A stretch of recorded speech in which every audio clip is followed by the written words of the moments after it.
Welcome to the Man Amongst Men podcast.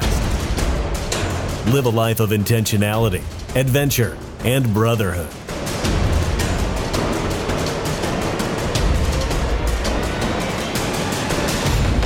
Take the inner journey and live out over your edge constantly.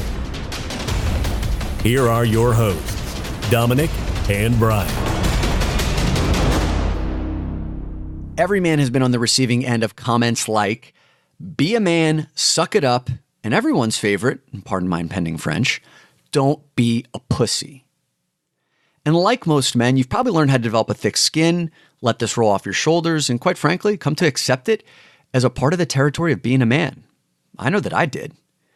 But in doing a deep amount of personal development work over this past decade, redefining on my own terms what it means to be a man, and then leading other men through that process, I've come to learn that there is a Grand Canyon-sized gap between letting something roll off your shoulders and not allowing it to influence or affect your decisions or behaviors at all. Here's what I mean by that. Brian and I are huge proponents of living an anti-drift life. Drifting is the enemy of intentionality. We've done an entire episode on this, and is one of our most popular podcasts, episode 4, Stop Drifting, Your Number One Enemy to Living an Intentional Life. Go back and listen to that if you want a deep dive on it. I wrote an entire book called Design Your Future about it. And one of the key areas that we are so unwittingly drifting in as men is defining on our own terms what it means to be a man. Esther Perel, who's a world-famous New York Times bestselling author, probably the foremost authority on relationships. She's a TED speaker, and now emerging in the space of what it means and helping men to define what it means to be a man. She said that masculinity does not seem to be something that men just are given as a natural birthright. We have to go out and earn that and vigilantly maintain that over the course of life's actions. What are the implications of that? Well, those comments before about be a man, suck it up, don't be a pussy, those are regular moments of reckoning that determine whether or not we get to keep our manhood. And if we are constantly defending our honor as men, that is a very reactive position to be in. That is living a life of drift. And by the way, we're not even defining our own definitions of masculinity if we are constantly reacting to that. So this entire episode, the reason why it is so important is to expose this area where so many men are drifting unwittingly.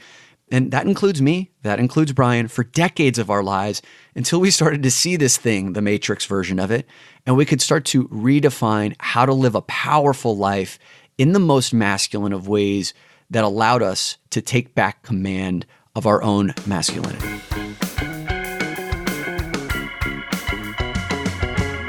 Brian, important topic today, man. I just went to a conference recently hosted by Esther Perel, the world-famous author and therapist. You've listened to her a couple of times. I've listened to her on Tony Robbins' podcast, for sure. I also had an opportunity to sit right next to her as she talked through right when the Me Too movement had started. Okay. They had a big event here over at the Assemblage, which is where we do the Discerning Dick, Yeah. and she was the master of ceremony there, Yeah. and really helping guide that conversation. And I saw the power she had there in her understanding of relationships between people, Totally. of the masculine and the feminine. Yeah. Exactly. There's no one better. There's no one that I trust more about like understanding the nuances of masculinity, femininity, and then the dynamics between the two in relationship context than Esther Perel. And I've had a chance to see her speak live in many different venues, many different times and places, and she's just like the greatest. So when I heard that she was going to be running an event here in New York City called the Paradox of Masculinity, I signed up for it immediately. And I think like you tried to sign up for it, but like you were too late. It got sold out. So today is going to be a bit of a download of what I learned at that conference. But one of the most important statistics that I pulled from this conference, and you'll find this compelling, was shared by a woman named Sarah Nazaradeh. I'm not sure if I'm saying her name correctly, but she said that in a survey of 8,000 women, men with stubble on their faces are determined to be good for short-term relationships and great in bed, and men with beards are great for long-term relationships. I've got stubble. You've got a beard. Interesting. Relationship you, single Are you me. going to grow yours out? Absolutely not. No, listen, I'm looking for one, but I don't know what is the chicken or the egg. Do I have to grow one out to become relationship worthy, or does that happen during a relationship? To get promoted at work, usually you have to be performing at a level before you get promoted. So interesting. Yeah. So you're saying, why wait? Start with the beard. Yes. If I ever decided to shave, I hope my girlfriend doesn't hear that stat. She'll wonder what's up. Yeah. Okay. The best way to frame up our conversation today is this massive insight that Esther Perel laid down very early on. She talked about this concept of how masculinity is not a natural birthright for men. We don't just get given masculinity. It's something that we have to earn and then vigilantly maintain over the course of life's actions. And this hit me so deeply, struck me, that I thought a lot about, and I actually included it in this TEDx talk that I just did 2 weeks ago.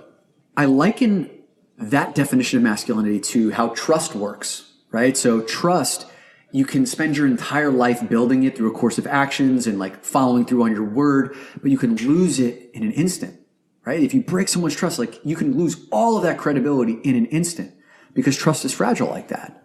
Masculinity is also fragile like that. Think about all of these regular moments of reckoning that you and I face and that almost every man faces on a regular basis. Don't be a pussy. A man can lose his masculinity temporarily for not finishing his beer. You and I were joking about this, right? Like you ever been out drinking with your group of guys, you want to go home and like you're halfway through your pint and like you leave it on the counter. These guys like will shame you. The idea of be a man. Yeah. We can't just say, yeah, I am. I was born this way. Of course I'm a man. You have to prove it. Yeah, you got to prove it. Someone steps to you. You have to step back to them. Otherwise you lose face.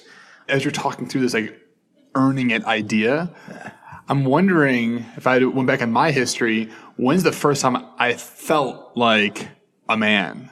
Okay. Because I think back when I was in kindergarten, I remember playing house.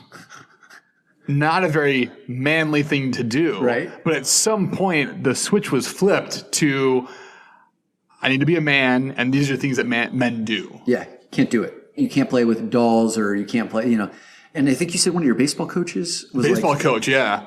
We had an extended practice. Yeah. He's like, let's go, like, suck it up. Yeah. Otherwise, you can go home and play dolls with your sister. Right. It's like, well, I can't do that. That's off the table. Right. At an early age, you're just kind of like, oh, okay, like, I can't do that. Cool. And then you move on. By the way, I didn't really want to play with dolls anyway. So, like, no big deal. And what you don't even recognize in that moment of thousands of moments or tens of thousands of moments that happen over the course of your lifetime, there's all those little micro interactions that tell you what being a man is and what it's not. And I remember from a very early age, and you said you had the same experience, this term that is very derogatory, but growing up, it was so pervasive that I didn't even think twice about it, is this word, don't be gay. That's gay. Or you want to go home early, or you're not going to go out and you're not going to drink because you're worried about your parents catching you. That's gay. Stripped you of your masculinity. It meant less than man. It meant exactly. And in that moment, that masculinity stripped from you, then you lose your identity. You're actually not welcome into the crowd. So then in that moment of reckoning, you step in and do the thing that maybe you didn't naturally want to do so that you could maintain your status as a man. It could be, don't be gay, you're a pussy. Even to this day, say dancing. A lot of guys don't get out on a dance floor because they don't want to look stupid, or maybe that's gay. All the things that I didn't engage in because I thought that somebody might accuse me of being gay. Yeah. And for a long time, like this isn't something that just happened between the ages of 5 when I knew what a man was to the age of 11 where I grew up and figured out, hey, I'm naturally a man. Yeah. This is something operating into my 20s and into my 30s. Sure. I mean, I forget the famous movie. It was actually a very funny scene. And it's repeated a lot. I think it was Paul Rudd and Jason Segel. 40-Year-Old Virgin. 40-Year-Old Virgin. Yeah, you know how I know you're gay? Yeah. You know how I know you're gay? Yeah. And it was like, haha, funny, but to the same point. Yeah. I don't know when that movie came out, but it's like 10 years ago. Right. I remember at that time having not gone through this kind of work before, not recognizing language and its power or disempowering. I used to think that scene was the most hilarious scene in a movie. And there's a part of me that still finds that funny. It's such a part of my conditioning, right? So there's this one book I read by Roxane Gay. She talks about being a bad feminist. She's like a hardcore feminist, but still loves some of those TV shows on Bravo and still loves like smutty things. And she's like constantly in conflict with her feminism, but also this like carnal desire to enjoy that kind of less than stuff. Same thing kind of happens with me as I look at that movie. And I can remember a point in time where there was nothing funnier than saying, you know how I know you're gay? Because you like Coldplay. That still cracks me up. And there's also like a level of conflict about that, which is by calling a man gay, first of all, what does it mean for how you experience gay men? Are they less than men? Because like that term has now become synonymous with you're stupid, you're less than a man. And that doesn't feel very good. And it's not true. And that should be stripped from our language. And at the same time, there's still this element of humor that comes along with, hey, if you like something that's feminine, like a little bit effeminate, like I'll poke at you for that. Right. You know? Right. And so to what detriment though? I think the biggest point here that we're trying to make though is that when you're constantly in defense of your manhood, how much are you actually doing that's in alignment with like what feels good to you, with what's purposeful, or if you're just trying to fucking save face all the time? Yeah. And it provides no room for flexibility. Yeah. Right. I remember I was a junior in high school and I failed to make the golf team for the first time, which happened during the fall season.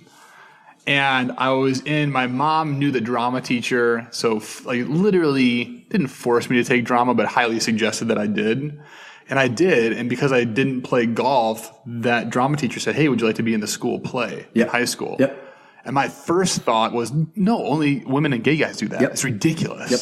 But I did it anyways. Yeah. Yeah. And how did that affect your life? Like, what did your buddy say? Well, I tell you what, it was one of the experiences I remember most in high school. Because I loved it. I thought like being on stage, memorizing lines, actually the people I was hanging out with were really, really cool. Yep. And guess what? There was a gay guy in the play. Yep.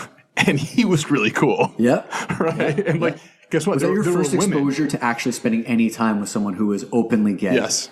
Yeah. Yes, it was. And what did you learn from that experience?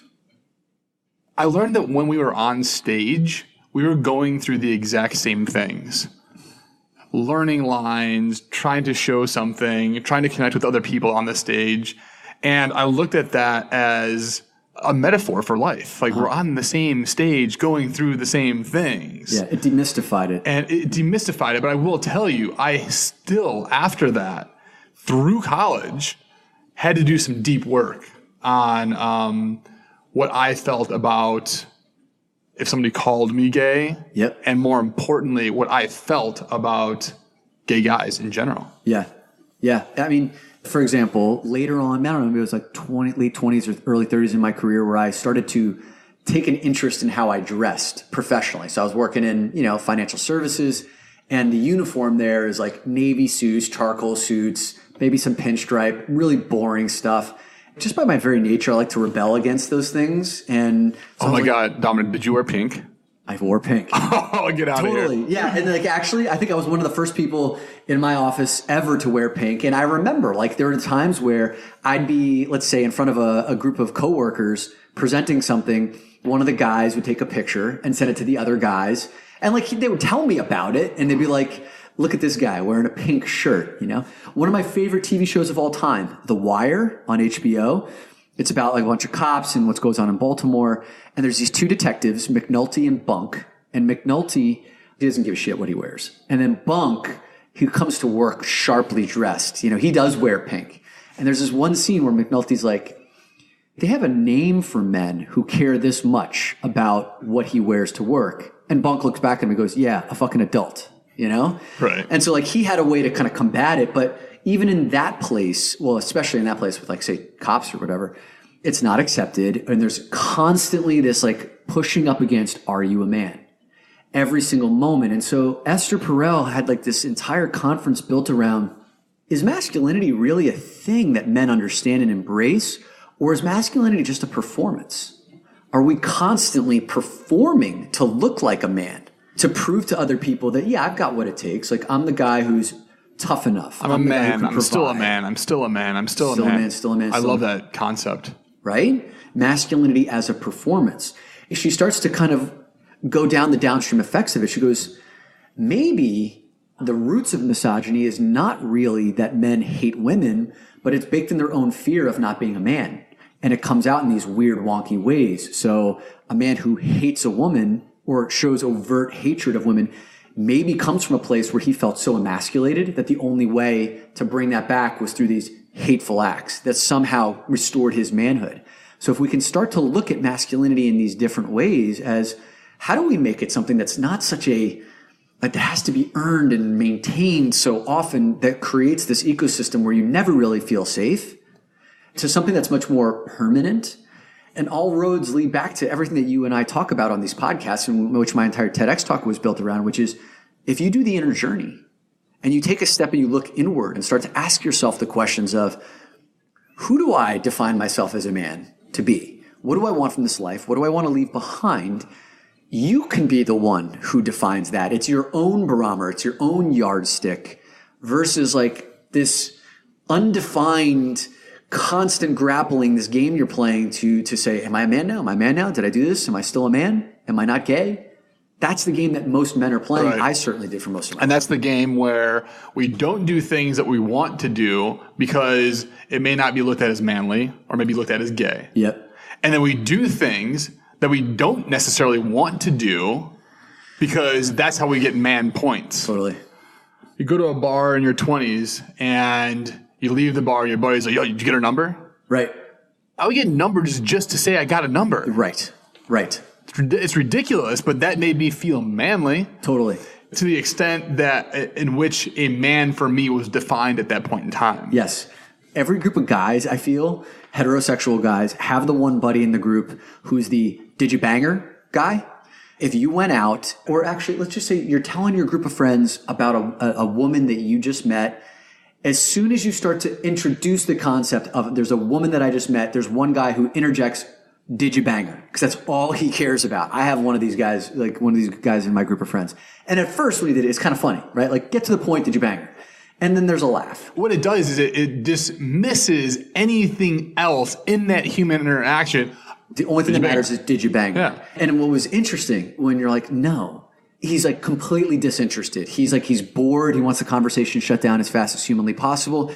What you learn, I can only bring these stories of when I did have sex to the conversation. And now it's a performance because like I needed these guys' approval to listen to it and to make me, they are pleased by the fact that I had sex. And then that's when guys exaggerate their stories about what happened. And then you learn, it's like, okay, if I actually have feelings about a woman, I want to sort through, I want to share with my friends, that's not the right forum for it because there's the did you banger guy who's constantly looking to shut it down. Right. And to Esther Perel's point, like maybe that's the root or a root of misogyny. Yeah. Because I'm trying to get man points. I'm trying to see how many numbers I get, how many people I bang so that I can feel more manly. Totally. I'd be curious if we were to take 10 minutes to write down, let's just say in our 20s, what we felt we got man points for. Okay. Like what that actually meant. Like what are the categories? One of the stupid ones that comes up is how many shots you did in a night. Oh, shots. That's a good one. Oh, he did 12 shots without throwing up, or he did 15 shots with throwing up. Yeah. Blacking out seemed to be something that was kind of like, as long as you blacked out and had a cool story. I couldn't brag on how many cookies I ate. That wouldn't be that manly. But I could how many burgers I ate, and then how many shots or how many blackouts I had after that. Absolutely. True. Like how much food can you consume? Yeah. How many women you could sleep with? How many drinks you could put down? Those are like the big ones. How much money you could make. There was a physical aspect too, like how big are the biceps? Yep. How jacked you are. How jacked are you? Yeah. And like to some degrees, like some of those things still persist even today. Hey, I'm 40 years old and I take really good care of myself. I get a lot of approval for that. I've been successful in my business. People still give me approval for that. There's still elements of that exist, but it's definitely different. It was like far more superficial back then. And those were the things I actually believed had to exist for me to get approval from other men. Absolutely. To reserve my spot in this group of men, like I had to be able to perform at that level. So I can see why Esther Perel talks constantly about this masculinity as a performance. What did she have to say? I'm curious. In this world that we live in now, we've got Me Too, guys are wondering, how do we operate? How does it affect me? I'm one of the good guys, so does it even affect me at all? I'm curious at what she had to say about the masculinity paradox and women. Yeah, she had a number of things to say. One of the ways that she had started, she was like, listen, women are making extraordinary strides in our society, right? We're seeing more women in leadership, in positions of leadership in business, in positions of power in government. In the United States, we're lagging behind a lot of the world's other powers in terms of women in leadership positions. But at the same time, like, we're showing signs of improvement across the board in all of the important arenas globally.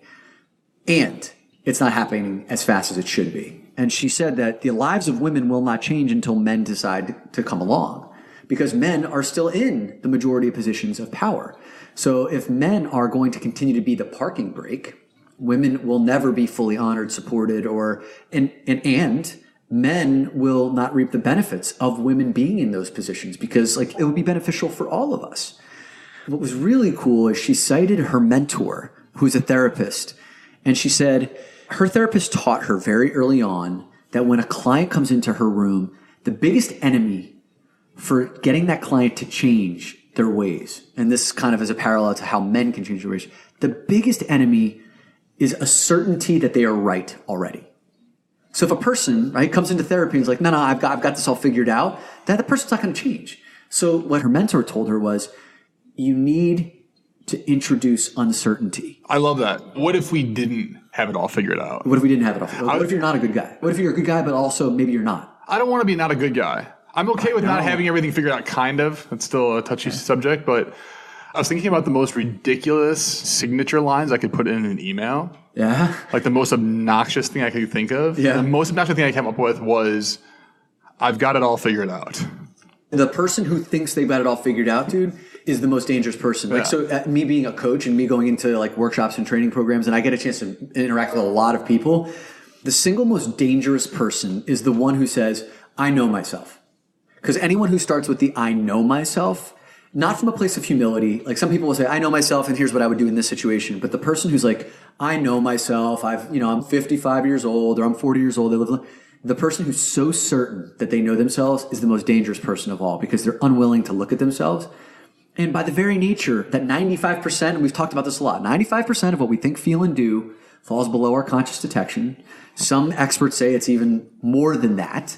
And to not recognize that, you basically dismiss the idea that you could ever have something to learn. Yeah. And when it comes to being better men for women, what she's talking about is, can we just introduce a little bit of confusion, a little bit of doubt and uncertainty, while at the same time, and this is the punctuation point, also instilling hope. If she just confuses a client and there's no hope that a person walks away with, like, oh, maybe I can get to higher ground, then you leave people like in the desert without anything to drink. Yeah, Don, we talk about like, what makes a man, right? We talked about our list that we had maybe in our 20s. But part of that is having the answers. What do you mean? I'm a man. I've got this figured out. Here's the direction that we're going. I know stuff. Yep. When we say introduced uncertainty, there's an element of like, am I wrong? Right. Or do I not have the right answer? Which is a hit to masculinity, which is a shot to masculinity, because you're not allowed to be wrong. Exactly. Yeah. That's one of the reasons why men don't change. Exactly. And one of the lessons that I've had over the past few years after talking about this and sexual health and some other ideas is it's actually a relief. How so? To not have to have all the answers. Yeah. I used to go on panels and talk about whether it's masculinity or whatever else. And be like, okay, like, here's the 5 things I need to get across. Here's all the answers. And the best panel I ever had was one that happened after I messed up. I said something on social media that wasn't exactly, let's just say, the right thing to say from a woman's perspective. Yeah, tell that story. I know what you're talking about. So a friend of mine, Polly Rodriguez, she runs a company here called Unbound. Unbound is a delivery, intimacy, and sex toy company. Yep. E-commerce. They got a great website, and definitely go check out their stuff, Unbound, or Unbound Babes, I believe. She was in an article for the New York Times, and she posted the picture of the article on social media. And it was her and her team, and she was working with them, and she wasn't smiling. And so I wrote in Instagram, I was like, Polly, this is amazing, like, so proud of you, which I genuinely felt. I was so excited for her. In the message, I said, smile, it's the New York Times. Yes.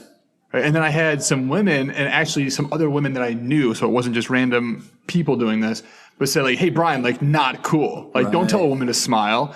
I didn't even know that was a thing. Right.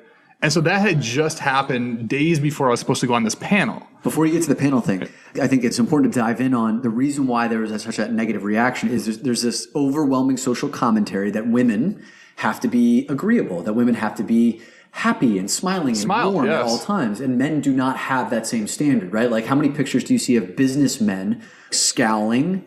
Oh, that guy's a leader I would want to follow. But women are pigeonholed into this. And so unconsciously, you were responding to something.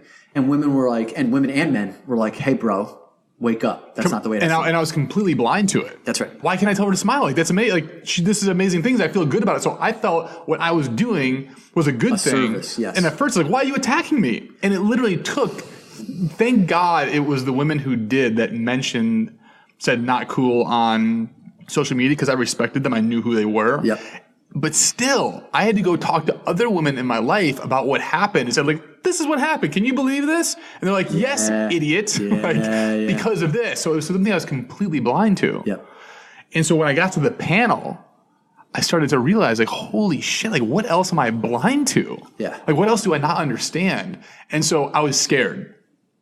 And when I started that panel, I told the audience, I said, look, I'm a guy going through this. Yep. I think I've got some good things to say, but I definitely don't have it all figured out. And I invite you to tell me if I say something that's offensive to you, if I say something that's not quite right, like I invite that in. Yep. And Dominic, my learning since then has been accelerated in understanding other perspectives because I was curious enough to ask the question. I was at that panel that you talked about, and I remember it precisely when you opened it up that way, and it was so powerful. It was at the height of really the Me Too movement. It was a scary time for anyone who's not been in the space for a long time talking about sexuality or consent to get up on a stage and to speak openly about it, because it's like you may say the wrong thing and to worry about being pulverized for it. So it was courageous to get up there. And by saying what you did, which was like recognizing I don't have all the answers. I may say something that may offend. And if I do, please tell me. I'm looking to get better. What the problem is, though, is that there are too many men who are not like you. When they get told, hey, dummy, that's not the right thing to say, then a man will immediately pick up his sword and shield to defend it, even when he may know on some level that he is wrong, that like the feedback he's getting is well-intentioned and that he actually should listen to it, because he feels like less of a man because he's been publicly attacked. Now he can't back down. He's ground to a position that he knows is a bad one, but he can't lose his face, because that's even worse. Not standing up for your position is even worse. We see this all the time in like sports. I'm a huge football guy, NFL guy, huge baseball guy. I think there was a basketball brawl the other night. It was like James Harden and a couple of other guys. I forget who they were fighting against. Rajon Rondo. There was like a fist that was thrown, and they got fined like $300,000, like $300,000. These guys were puffing out their chest saying, you got to stand your ground.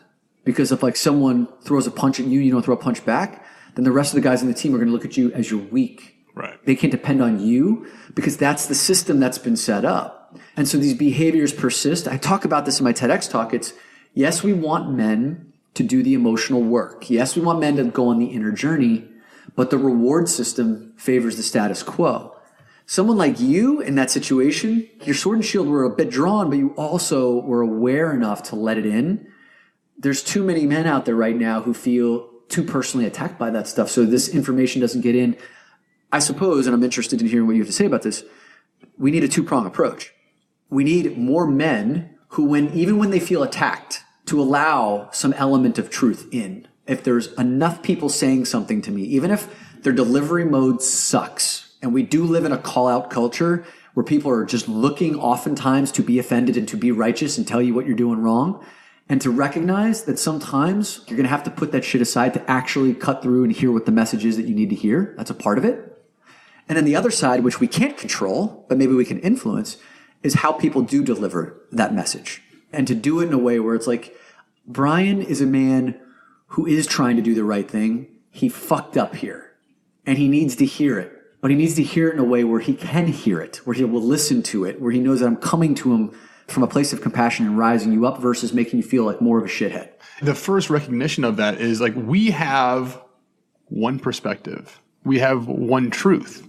We've lived a life that integrates geographically where you grew up, how much money you had growing up, right? What religion you are, the type of education you're interested in, right? The types of friends that you had. The work environment. And so all of these things become like a perspective, and it feels like truth. Yep.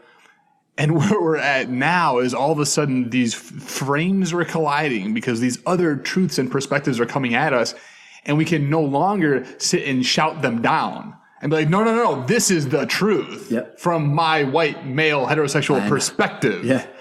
And so all I would ask is like, maybe there's another perspective out there that's valuable. Yes. And I'll tell you, Dominic, it was a recent TV show. And so if you're a fan of House of Cards, mute this or turn the volume off because there'll be a little spoiler alert. And this is for the last season of House of Cards.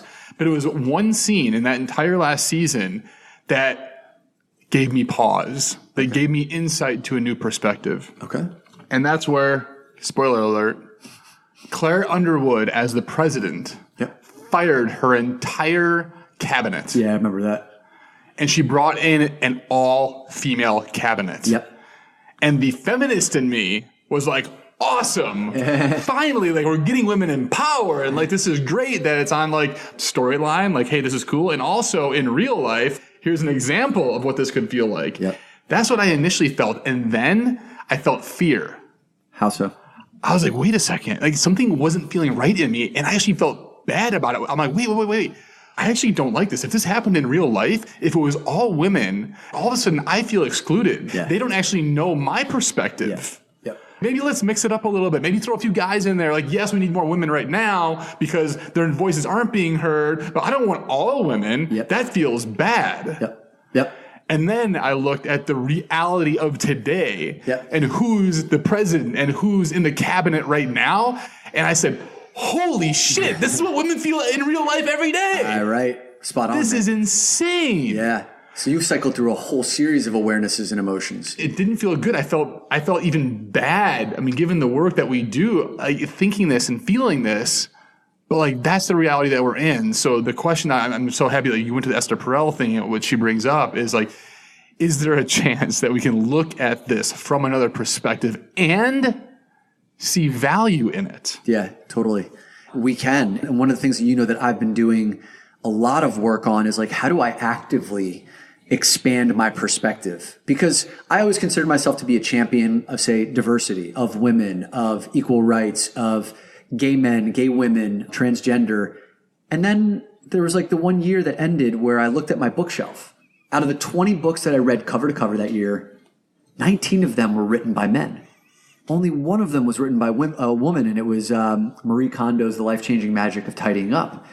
And I was like, if I'm really that much of an advocate and an ambassador, am I actually, or do my actions back that up? And then I looked at like all of the coaches that I'd hired in my life, and all the coaches I'd hired in my life that I paid money for were men up until a certain point. And I was like, how about the TV shows that I watch and the movies? Are they all male leads? Not only are they male leads, but they're all male and primarily white. And I'm like, geez. Now, a part of this was just what I was naturally raised on. These are people that look and sound like me. And as a white man, there's no shortage of media from them because like it's just pervasive. But I'm like, if I really wanted to open up my perspective and truly be the champion that I believe myself to be, it's going to require actually putting my money where my mouth is. So one of the commitments that I made is that 50% of the books that I read in a given year are from anything other than a white man. And some of the books that I've read have totally changed my life. Like Roxane Gay's Bad Feminist. Like Marie Kondo's The Life-Changing Magic of Tidying Up. That's one of the top 5 most influential books in my life. I ended up reading a book called Amateur by Thomas Page McBee, which sounds like a white man, except Thomas Page McBee was a woman who went through an operation, became a man, and during her becoming of a man, she decided to start boxing and like talks about how it's what life is like to enter masculinity at the age of 40 and like what it's like to have aggression and what it's like to go through hormone therapy and to realize what it means to be a man after living 40 years as a woman. It's fascinating shit, man. Fascinating. I ended up hiring coaches who were women for the past year and a half, 2 years. I've now had at least one mentor who's been paid that's been a woman. And like, And some of the discerning dick talks that we're doing in New York City were ideas from those two women that I hired as mentors. So long story short is, when you say, are there opportunities to expand our perspective? 1,000%. You just have to get out of your bubble. And I just gave you some ways. There's tons of others that you can do it. You have to be willing to. And I think, and I'm interested to hear your perspective on this, man, is you have to be willing to deal with a certain level of discomfort, because you're going to hear some shit that's going to make you feel like, no, I want to defend myself, or I want to defend men, or this is too PC. Can't we just get over Or this isn't me. I'm one of the good guys. Or it doesn't relate. It doesn't pertain to me. Right? To leave a level of openness around this, to be like, okay. Yeah, what I've heard a lot in the guys circles that I've ran related to Me Too is guys like, I've never raped anybody. Like, Me Too does not. Like, that's the barometer. Does not pertain to me. Yeah. Right. And where most of us live is not in the black and the white of raping or not being raped, although that exists. Most of us live in this gray zone of understanding our perspective and just the little nuances. I did this the other day, and I read about this happening, and then I did it and caught myself. You read about what? So here's what happens. Yeah. There's one woman in a boardroom of 7 people. Right? 6 guys, 1 woman. A guy will have an idea. Another guy will say, that's a great idea. Let's focus on that for a while. Oh, yeah. The woman will step in and say, I have an idea. And another guy will look in all sincerity and say, actually, that's a great idea. Actually, like, you're a woman. Actually, I can't believe you came up with that. Against all Actually, you're odds. pretty smart. Yeah. Against all odds. Yeah. Actually. Yeah. Right. I was literally filming a video for the Good Guy Project, which is related to Me Too. Yeah. We were trying to figure out something in the script. A woman comes in, has an idea, and I said, actually, that's a great idea. I'm like, oh my God, I just did it while filming the Good Guy Project. So, yeah. And so this stuff happens, right? And it's not easy. And it's not, why does that shouldn't feel bad. I said, actually, I wasn't doing anything wrong. Yeah. But from their perspective, it can feel like, oh, actually, because I'm a woman. And it may be easy as a guy to be like, stop being so sensitive. That's not what I meant.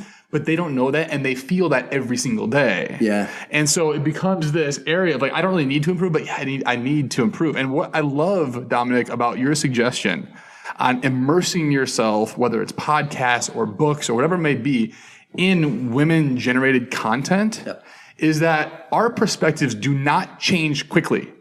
They do not expand quickly. That's right.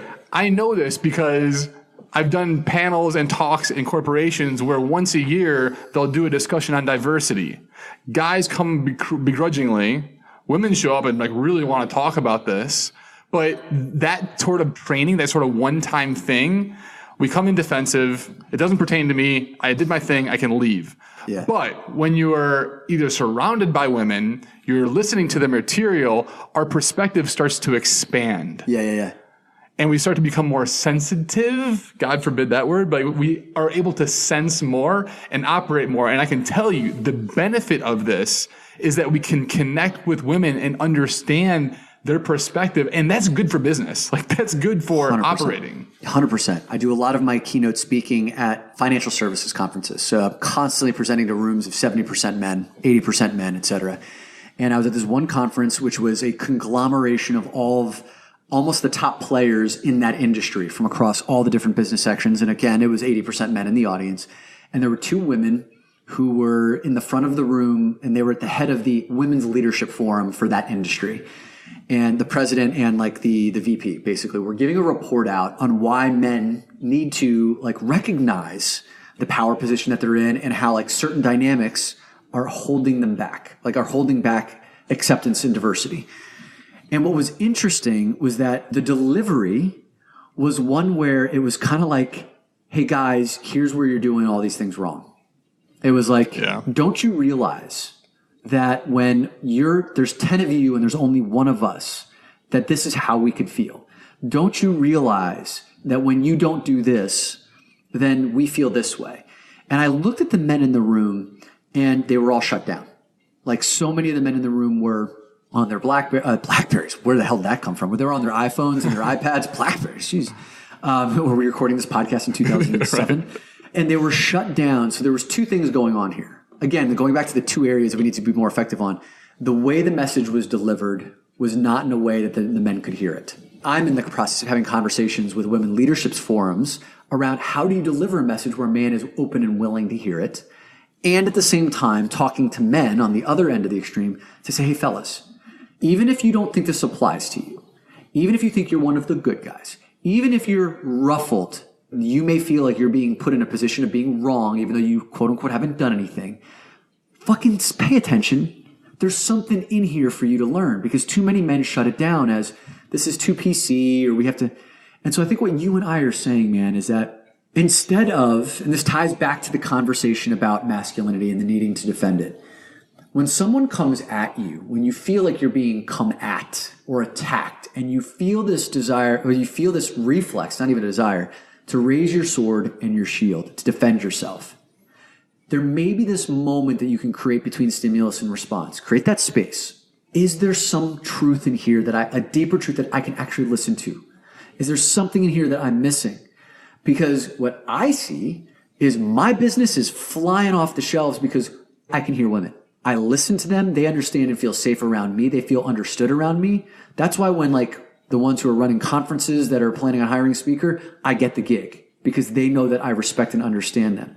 They're the ones who are asking me to come in and provide guidance to their teams of women because other guys don't get it. It's good for my business. It's going to be good for your business too, but it's also going to be good for you as a husband, a boyfriend, a father. Yeah, the value is so much more reach than the business potential, although that is a very real value. Very real. Right? And life is more fun. I mentioned when I did that panel, how that was freeing for me. So I didn't have to have all the answers, and that was okay. Just like that, having this perspective is more fun because there's new topics that you can connect with other people on, and they're shocked that you actually get them. Yep.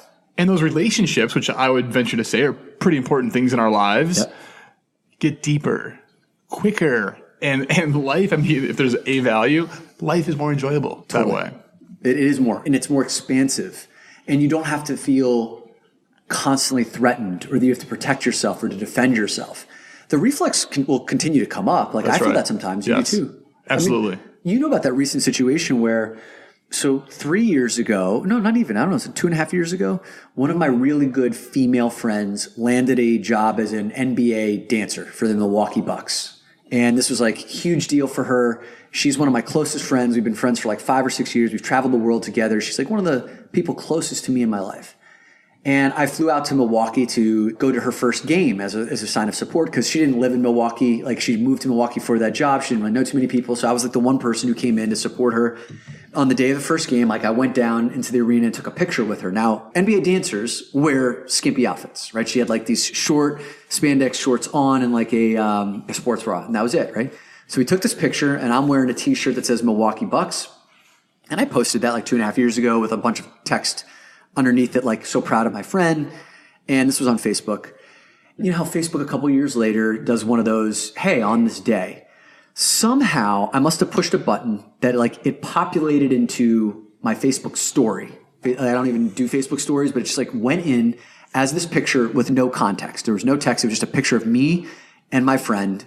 And you wouldn't know that she was my friend if you were looking at it. And there was a woman, a Facebook friend of mine, who I don't know very well, but she responded to it and she was like, that's weird.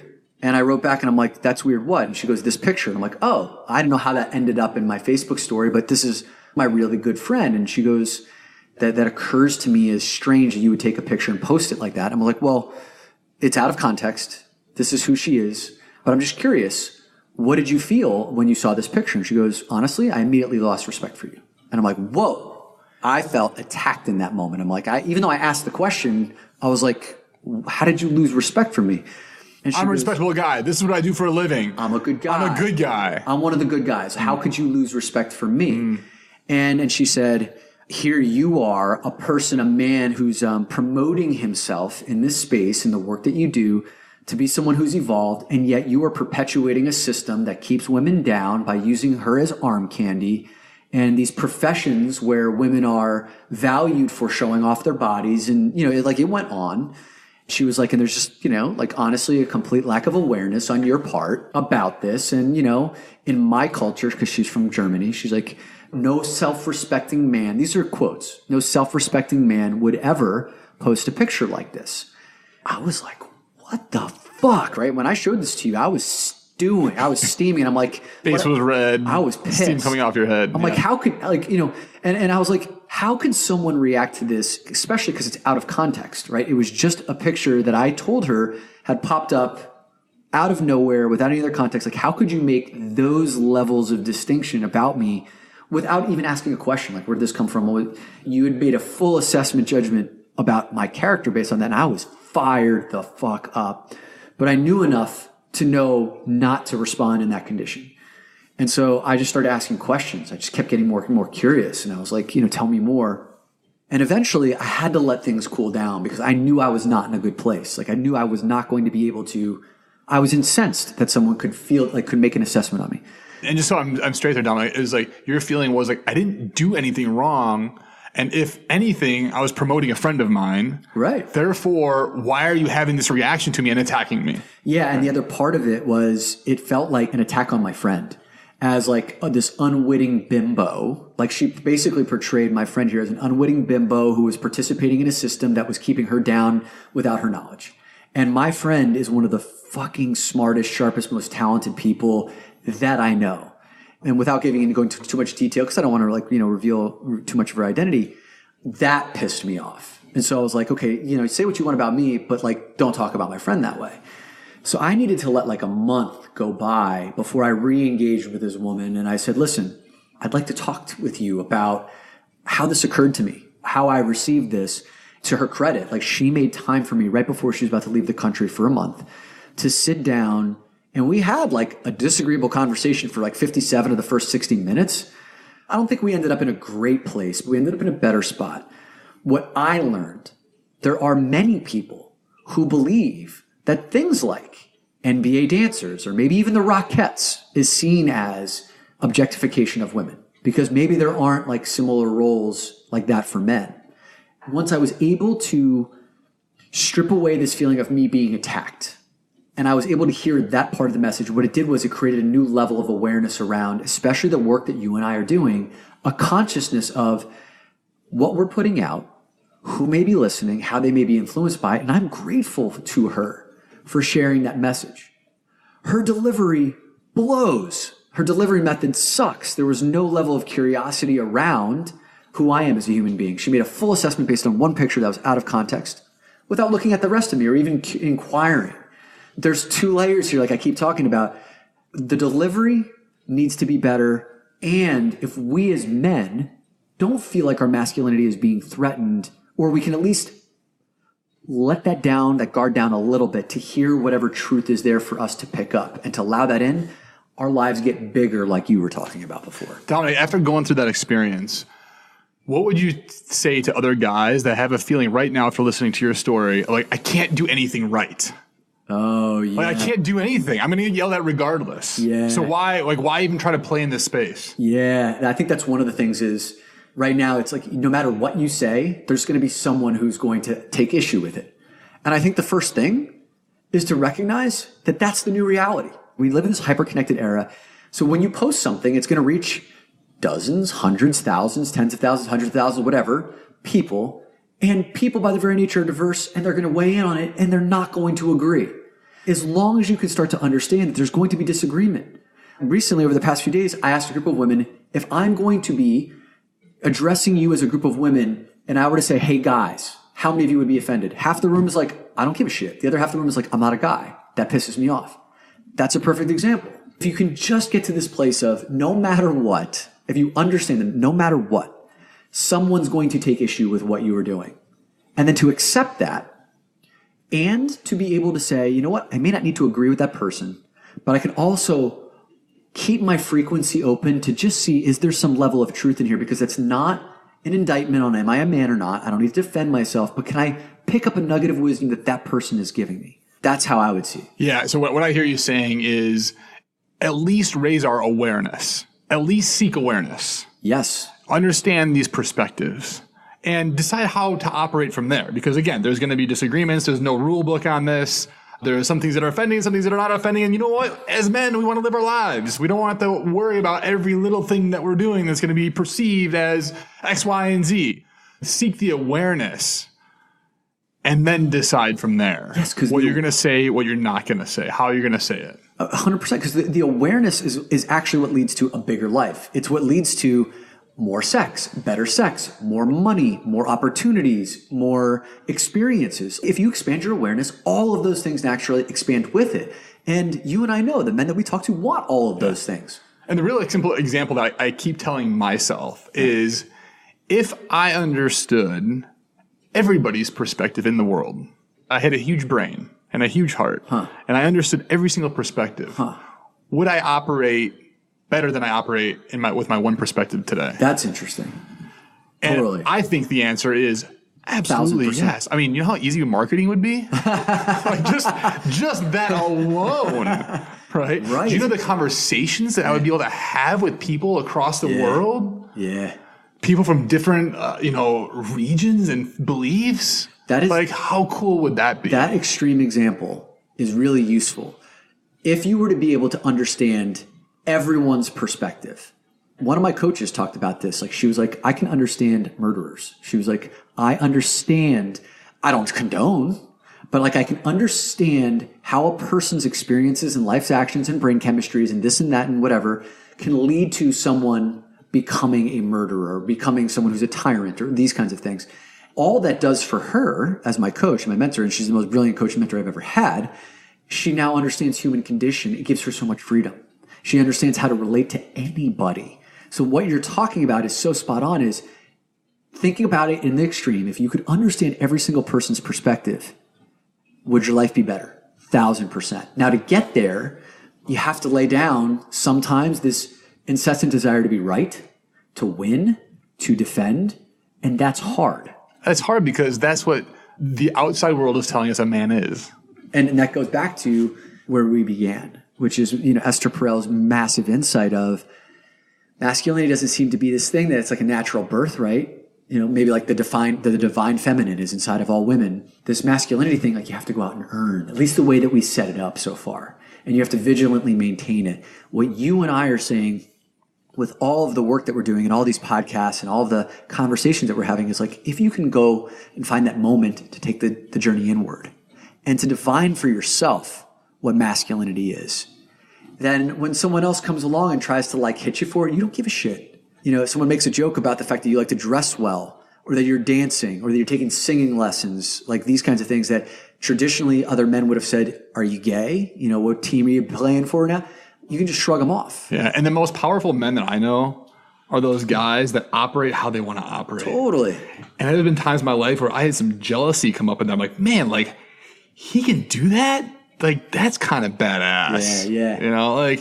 So I feel like my new definition of masculinity is how much awareness we have for other perspectives and how can I operate how I want to operate. Yes. The idea that, I don't know why this popped in my head, but you just made me think of, I was a closet Justin Timberlake fan for a while back in the day. And I was so embarrassed by it because he was like a boy band guy. He danced and stuff. And he was I remember he was on Punk'd. And like in this episode of Punk'd, they took his car or something like that. He ended up crying. I'm like, oh my God, I can't believe I like this guy.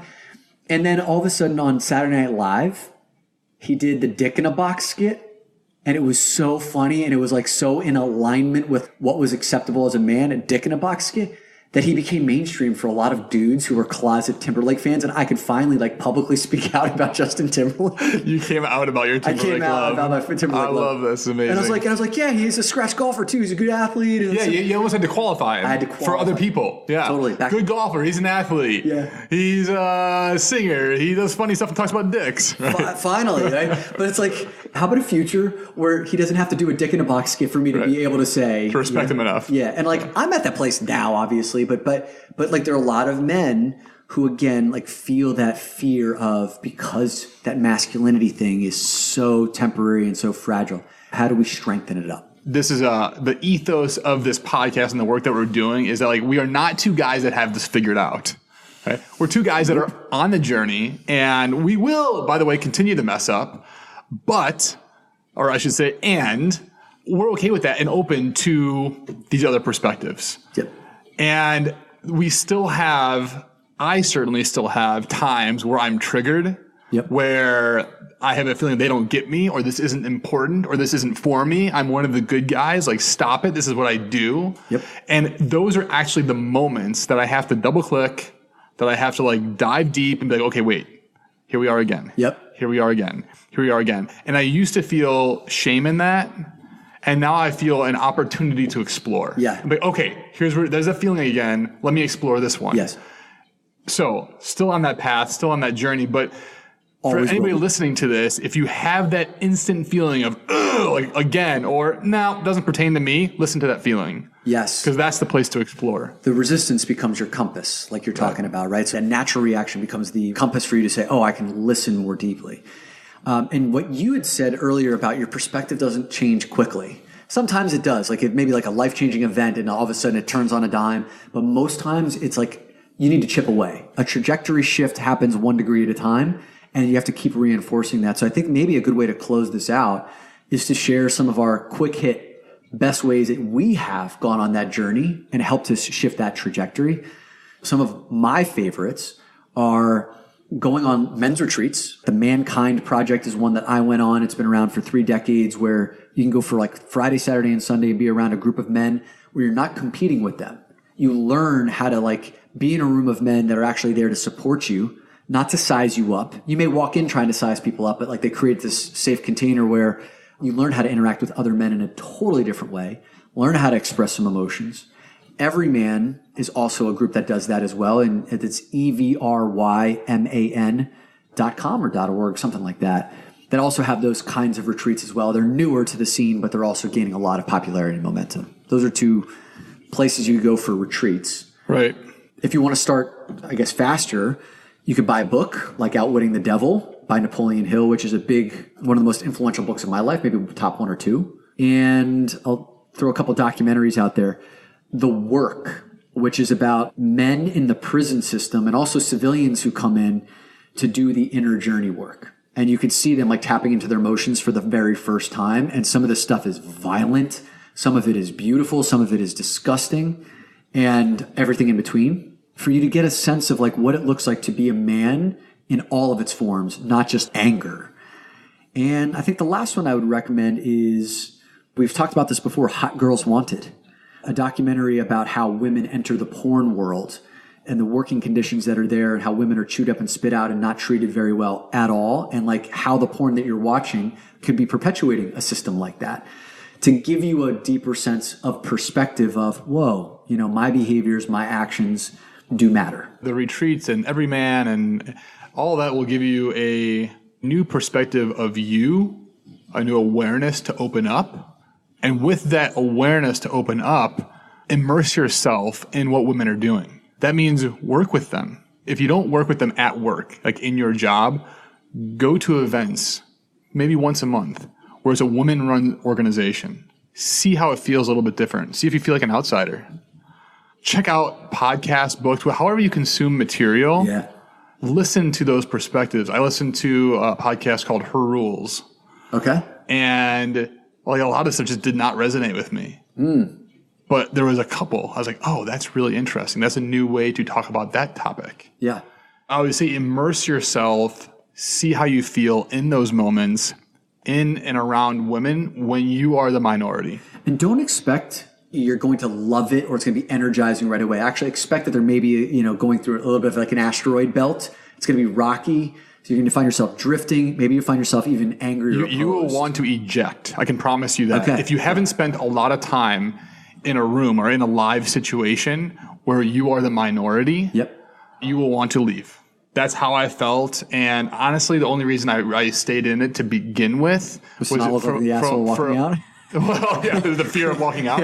But no, like why I kept coming back, even though I wanted to eject and leave, was because I had a business reason that I was pursuing. And it was through that business reason that I started to understand these different perspectives and value what I didn't know. Yeah. And so that feeling you have when you want to eject and get out, Totally understandable. Know that that's coming, because like if you don't brace yourself for it, like you'd be like, I can't handle this shit. Like, but if you feel it coming up, just know you're actually one step closer to like, there's going to be something that breaks through on the other side of it. And some of the things that you can expect to hear are like, we need to hear from another white man, like we need another hole in the head. Oh, that's the other thing. I'm glad you brought that up. Yeah. When you go to these events, shut the fuck up. I'm serious. The role in this event isn't to prove to everybody that you're at the event. Right. Or that you're a good guy because you're there. Yes. Like pretend that you're not there. Be there and be engaged, but listen. This is not a time to provide perspective. It's a time to listen. Yeah. Unless like directly asked, but like this is your chance to be curious. And so these events, like if you can't attend one in person, there can be something online like webinars. You can listen to podcasts like Brian's talking about, like Esther Perel has an amazing podcast.